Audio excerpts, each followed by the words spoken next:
සාර්ථක වෙන්න නම් නිදාගන්නේ නැතුව වැඩ කරන්න ඕනේද? අද සමාජය අපිට කියන්නේ දවසට පැය 20ක් මහන්සි වෙන කෙනා තමයි දිනන්නේ කියලා. හැබැයි මේ කතාව ඒ මතය සම්පූර්ණයෙන්ම වෙනස් කරනවා.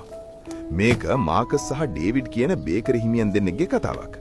මාකස් කියන්නේ කිසිම විවේකයක් නැතුව පාන්දර දෙකට නැගිටලා තනියම පිටියනන මහන්සියම තමයි සාර්ථකත්වයේ රහස කියලා හිතපු කෙනෙක්.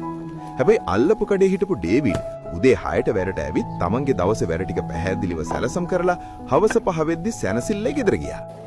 දවසක් මේ නගරයේ අලුතින් හැදෙන සුපිරි හෝටලයකින් මේ දෙන්නටම ලොකු අභියෝගයක් ලැබෙනවා.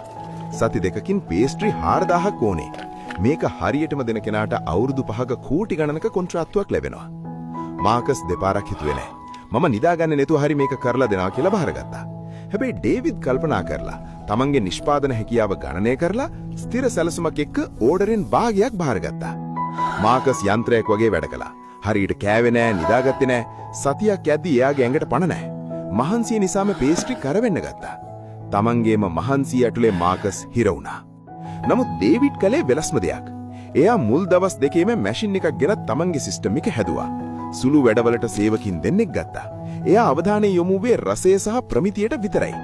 එයා දවසට පැය 8යි වැඩ කළේ. රැට හොඳට නිදාගත්තා. බාර දෙන දවස ආවා. මාකස්ගේ පේස්ට්‍රි ගොඩක් ඒවා කර වෙලා, හැඩේ වෙනස් වෙලා. එයාට හදාගන්න පුරුවන් වුණේ 1400යි. හැබැයි ඩේවිඩ් කිසිම අඩුපාඩුවක් නැතුව රන්වන් පාට පේස්ට්‍රි දෙකහරක්ම ලස්සනට පිළිවෙලට බාර දුන්නා.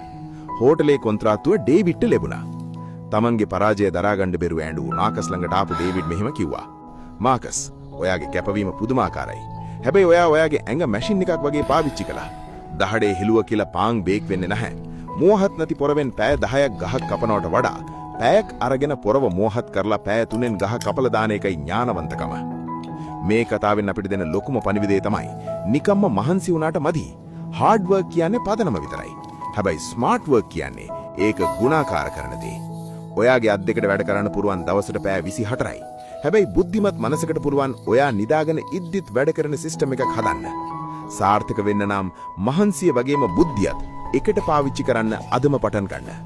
මේ කතාව ඔයාගේ හිතට වැදුනා නම් අදටත් තමන්ගේ හීන වෙනුවෙන් කට්ට ගන්න ඔයාගේ යාළුවෙකුට මේක ෂෙයාර් කරන්න.